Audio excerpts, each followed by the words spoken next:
This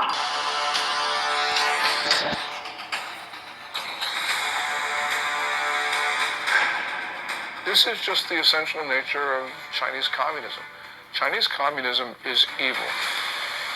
Every person it harms is directly attributable to the Chinese Communist Party.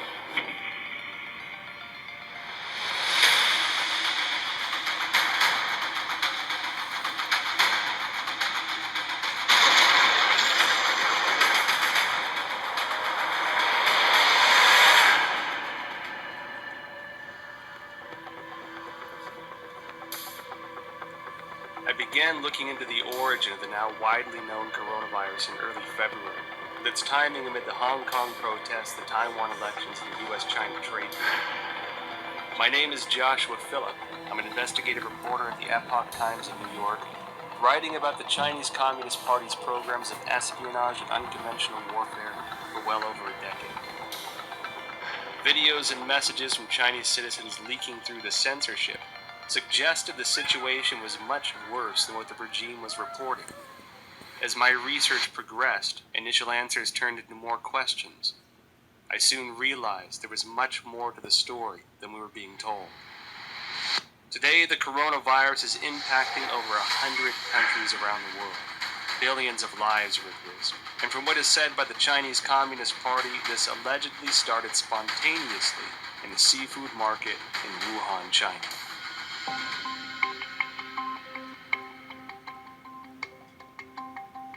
Wuhan is the capital of Hubei province, the largest city in central China. Huanan Seafood Market is located in Jianghan district of Wuhan City and is a large, comprehensive market that includes pork and a variety of frozen seafood, flavored spices, as well as some game meats. The first thing that received public attention about the epidemic was an internal notice from the Wuhan Health Commission. There has been a continuous occurrence of pneumonia cases of unknown cause. The notice issued on December 30, 2019, clearly required all medical units to report similar cases of unknown pneumonia.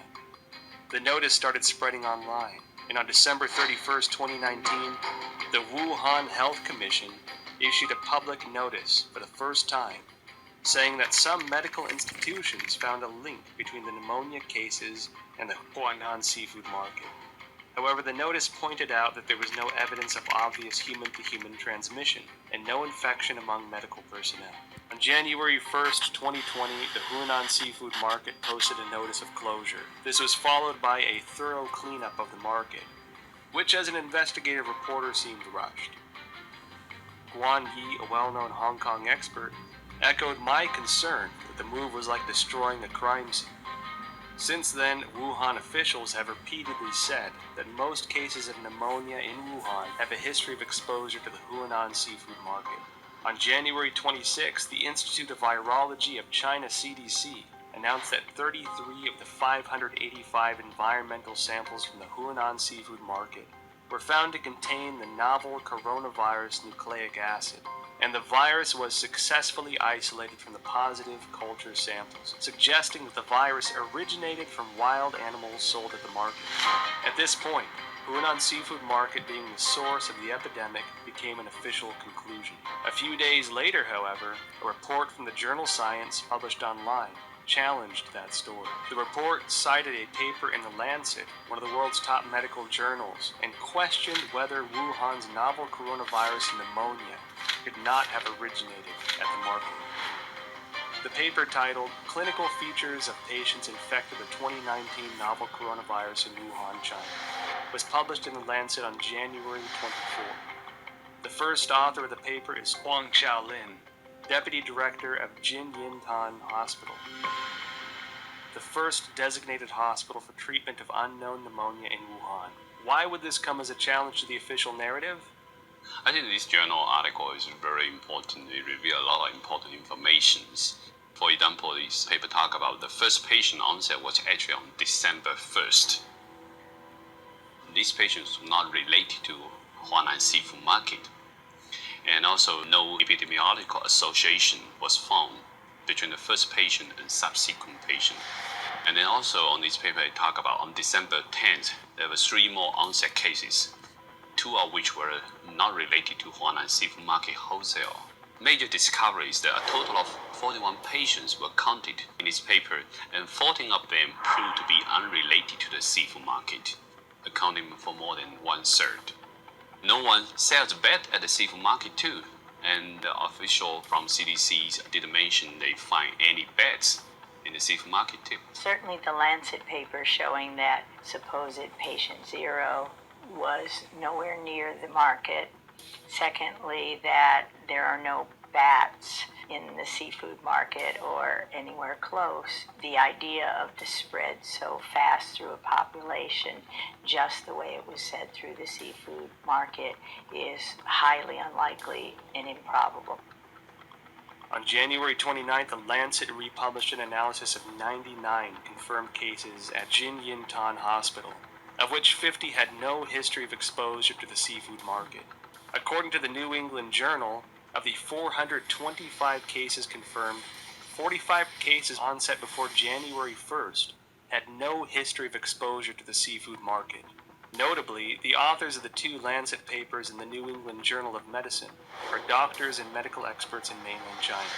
Daniel Lucy, an epidemiologist at the University of Georgetown, said in response to the Lancet paper that if the data were accurate, the first case would have been infected by the virus already in November 2019, because of the incubation period between infection and symptoms. This would mean that the virus was quietly spreading between people in some parts of Wuhan before the cluster of cases with a history of exposure to Huanan seafood market began on December 15.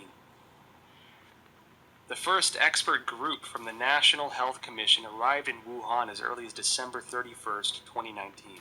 The expert panel established a set of diagnostic criteria after investigating Jinyintan Hospital of Wuhan that stipulated a history of contact with Huanan seafood market, the person having a fever, and displaying the whole genome sequence.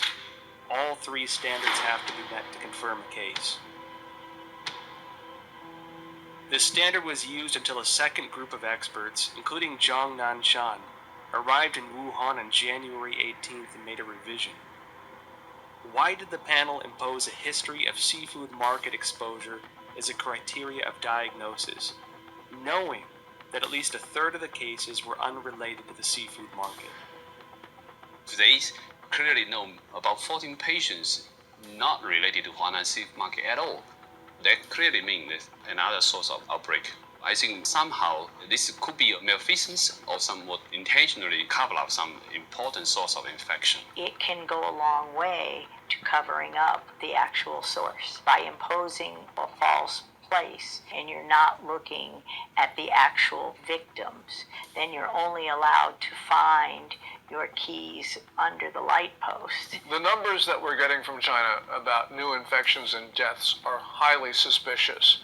We know that Beijing for 6 weeks in December and January suppressed information of the epidemic. And then when they officially acknowledged it on January 20, they then started a campaign of suppression of information. We know that because the Central Leading Group that was announced on January 26 has a 9-person roster, and it's very heavy with propaganda officials. Indeed, the vice chairman of the group is the Communist Party's propaganda czar. It appears that the party's main goal here is suppression of information, controlling the narrative. That's more important to them than actually ending the epidemic. I was in China when SARS happened, and we were evacuated, and it was the exact same thing. There's no transparency. They tried as long as they could to cover it up until finally it was just like with the coronavirus, they could no longer cover it up, and then they proceeded to act. I mean, I think from my perception back then, their response to it is exactly the same.